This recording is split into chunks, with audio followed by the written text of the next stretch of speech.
हम सब अपने जीवन में एक सुंदर भविष्य की कामना करते हैं, एक उज्जवल भाग्य की आशा करते हैं। हम पूजा करते हैं, प्रार्थना करते हैं, मेहनत करते हैं और यह उम्मीद करते हैं कि हमारे जीवन की इमारत बुलंद और सुरक्षित बनेगी। लेकिन क्या कभी आपने सोचा है कि अनजाने में हर दिन हम स्वयं ही कुछ ऐसी गलतियां, कुछ ऐसी आदतें दोहराते हैं जो उस भव्य इमारत की नींव में दीमक की तरह काम करती हैं? वे चुपचाप धीरे धीरे हमारे भाग्य की जड़ों को खोखला करती रहती है और हमें इसका पता भी तब चलता है जब जीवन की इमारत ढहने लगती है। भाग्य कोई लॉटरी का टिकट नहीं है जो अचानक किसी को लग जाता है। शास्त्र कहते हैं, भाग्य हमारे ही कर्मों, हमारे विचारों और हमारी आदतों का सम्मिलित परिणाम है। यह एक बगीचे की तरह है जिसे हर दिन संवारना पड़ता है।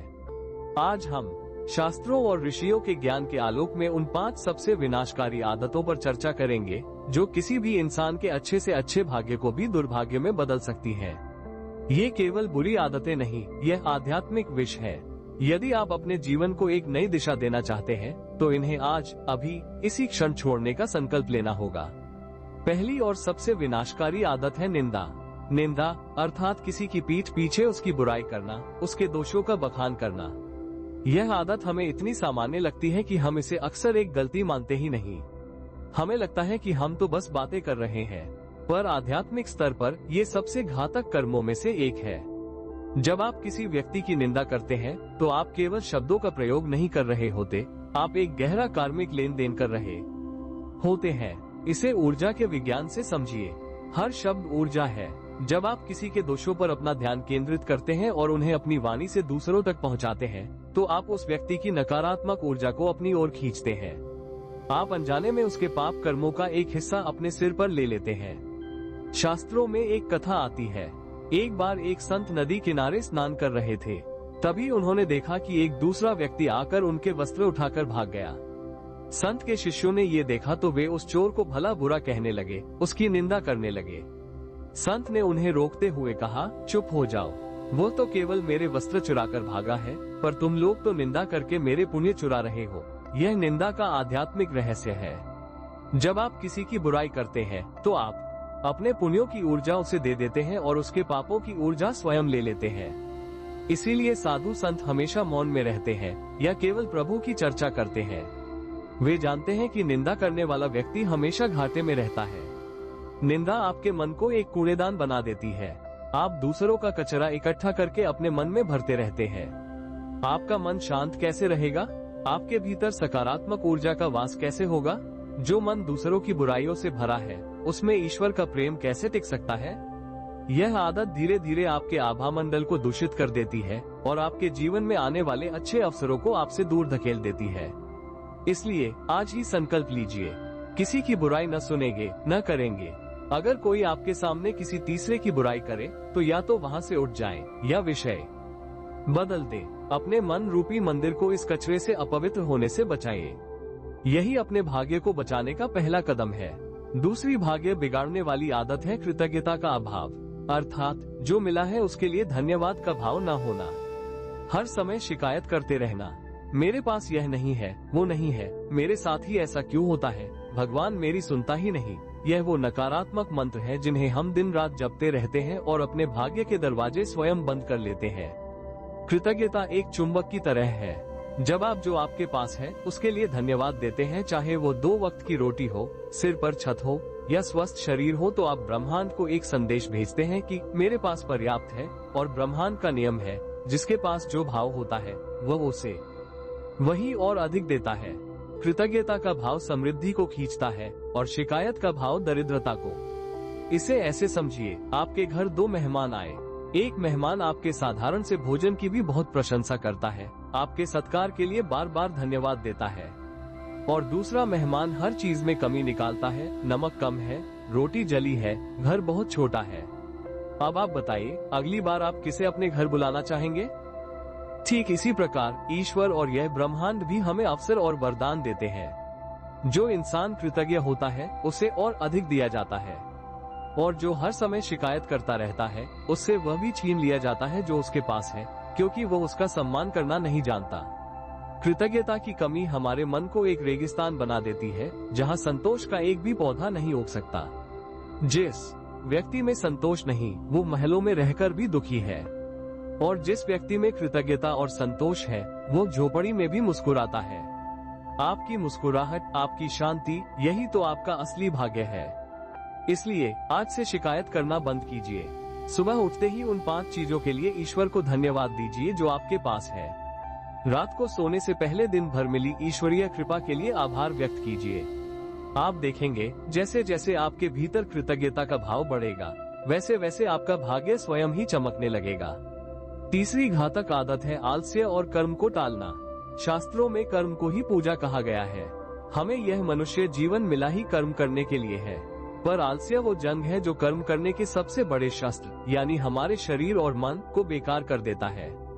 आज नहीं, कल कर लेंगे, अभी मन नहीं है, थोड़ी देर बाद देखते हैं, यह वाक्य आपके भाग्य पर लगाए जा रहे ताले हैं। आलस्य केवल समय की बर्बादी नहीं है, यह अवसरों का अपमान है। ये देवी लक्ष्मी का अपमान है, क्योंकि लक्ष्मी वहीं वास करती है जहां उद्यम और परिश्रम होता है। जो व्यक्ति आलस्य में पड़ा रहता है उसके द्वार पर आया हुआ अवसर भी वापस लौट जाता है। कर्म को टालने की आदत आपके भीतर एक अपराध बोध और आत्मग्लानि पैदा करती है। आपका आत्मविश्वास कमजोर पड़ जाता है, आप स्वयं अपनी नजरों में गिर जाते हैं। जो व्यक्ति अपना सम्मान नहीं करता, दुनिया उसका सम्मान कैसे करेगी?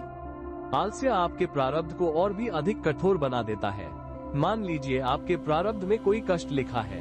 अगर आप पुरुषार्थी हैं, कर्मठ हैं, तो आप उस कष्ट का सामना करने का कोई न कोई रास्ता निकाल लेंगे, उसका प्रभाव कम कर देंगे।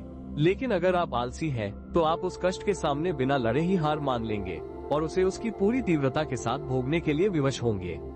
इसलिए आलस्य को अपने जीवन का सबसे बड़ा शत्रु समझिए। अपने हर दिन को, हर क्षण को एक अवसर मानिए। अपने कर्तव्यों को, अपनी जिम्मेदारियों को पूरी ऊर्जा के साथ पूरा कीजिए। जब आप कर्म करते हैं तो आप केवल काम नहीं कर रहे होते, आप अपने क्रियमान कर्म से अपने भाग्य की एक नई उज्जवल रेखा खींच रहे होते हैं। चौथी आदत जो भाग्य की नींव को हिला देती है, अहंकार। मैंने किया, ये सब मेरी वजह से है, मैं दूसरों से बेहतर हूँ, यह अहंकार के स्वर है। अहंकार वो सूक्ष्म चोर है जो आपके सभी पुण्यों, आपकी सारी अच्छाइयों को चुरा लेता है। जिस व्यक्ति के भीतर अहंकार आ जाता है उसका पतन निश्चित हो जाता है, क्योंकि अहंकार ईश्वर की सत्ता को सीधी चुनौती देता है। जब आप सफलता का श्रेय स्वयं को देते हैं तो आप भूल जाते हैं कि उस सफलता के पीछे हजारों अदृश्य कारण थे, आपके पूर्वजों के पुण्य, ईश्वर की कृपा और आपके प्रारब्ध का योग। अहंकार आपको कृतघ्न बना देता है। अहंकारी व्यक्ति कभी कुछ सीख नहीं सकता, क्योंकि उसे लगता है कि वो सब कुछ जानता है। वो दूसरों का सम्मान नहीं कर सकता, क्योंकि वो स्वयं को सबसे श्रेष्ठ समझता है। उसका व्यवहार कठोर हो जाता है, उसकी वाणी में विष घुल जाता है। धीरे धीरे लोग उससे दूर होने लगते हैं। एक अहंकारी व्यक्ति अंत में बिल्कुल अकेला रह जाता है। रावण के पास ज्ञान, शक्ति, धन सब कुछ था, पर उसके अहंकार ने उसका सर्वनाश कर दिया। अहंकार आध्यात्मिक प्रगति में सबसे बड़ी बाधा है। यह आपको सत्य से, ईश्वर से और स्वयं अपनी आत्मा से दूर कर देता है। इसका उपाय है श्रेय देना सीखिए। अपनी हर सफलता के लिए ईश्वर को, अपने माता पिता को, अपने गुरुजनों को और उन सभी लोगों को धन्यवाद दीजिए जिन्होंने आपका साथ दिया। ये समझिए कि आप केवल एक माध्यम है, करने वाली शक्ति तो कोई और है। जैसे ही आप कर्ता होने के भाव से मुक्त होते हैं, आप अहंकार से मुक्त हो जाते हैं। और जिस क्षण अहंकार शून्य होता है, उसी क्षण आपका भाग्य अनंत ऊंचाइयों को छूने के लिए स्वतंत्र हो जाता है। और 5वीं भाग्य विनाशक आदत है पराया धन और पराई स्त्री पर दृष्टि रखना, अर्थात लोभ और वासना। ये 2 ऐसी अग्नि है जो आपके भीतर के सभी सद्गुणों को जलाकर राख कर देती है। जिस व्यक्ति के मन में दूसरों के धन का लोभ होता है वो कभी संतोषी नहीं हो सकता। उसका मन हर समय दूसरों की संपत्ति देखकर जलता रहता है। ये ईर्ष्या की अग्नि उसे भीतर ही भीतर खोखला कर देती है। लोभ उसे अधर्म के मार्ग पर ले जाता है। वो चोरी, कपट और बेईमानी करने से भी नहीं हिचकता। ऐसे कर्म सीधा आपके भाग्य पर वज्र की तरह प्रहार करते हैं। और इसी प्रकार पराई स्त्री पर बुरी दृष्टि रखना केवल एक नैतिक पतन नहीं, बल्कि एक आध्यात्मिक आत्महत्या है। ये कर्म आपके चरित्र, आपकी ऊर्जा और आपके तेज का नाश कर देता है। यह आपके पारिवारिक जीवन में विष घोल देता है और आपके कुल की प्रतिष्ठा को धूमिल करता है। ऐसे कर्मों का फल इस जन्म में और अगले कई जन्मों तक असहनीय पीड़ा के रूप में भोगना पड़ता है। मन की पवित्रता ही भाग्य की पवित्रता का आधार है। जब आपके विचार और आपकी दृष्टि पवित्र होती है तो आपके चारों ओर एक दिव्य सुरक्षा कवच बन जाता है। देवता भी ऐसे पवित्र चरित्र वाले व्यक्ति की सहायता करते हैं। इसलिए अपने मन को इन 2 अग्नि से बचाइए। संतोष का जल अपने भीतर सींचिए और अपनी इंद्रियों पर संयम का पहरा बिठाइए। जो अपने हिस्से का है उसमें सुखी रहना सीखिए और जो दूसरे का है उसका सम्मान करना सीखिए। तो ये है वो 5 आदतें निंदा, कृतज्ञता का अभाव, आलस्य, अहंकार और लोभ वासना जो दीमक की तरह आपके भाग्य को नष्ट कर सकती है। आज रुककर विचार कीजिए, इनमें से कौन सी दीमक आपके जीवन की नींव में लगी है। उसे पहचानिए और उसे जड़ से उखाड़ फेंकने का संकल्प लीजिए। भाग्य कोई पत्थर की लकीर नहीं, यह आपकी आदतों का प्रतिबिंब है। अपनी आदतें बदलिए, आपका भाग्य स्वयं बदल जाएगा। अगर आप आज से ही इन भाग्य बिगाड़ने वाली आदतों को छोड़ने का संकल्प लेते हैं तो इस वीडियो को लाइक करें और कमेंट में पूरी श्रद्धा से लिखिए, मैं अपना भाग्य स्वयं बनाऊंगा। इस महत्वपूर्ण संदेश को अपने प्रियजनों के साथ साझा करें ताकि वे भी अनजाने में हो रही इन गलतियों से बच सकें। और ऐसे ही जीवन को दिशा देने वाले संदेशों के लिए जुड़े रहिए श्री हितवाणी से। धन्यवाद।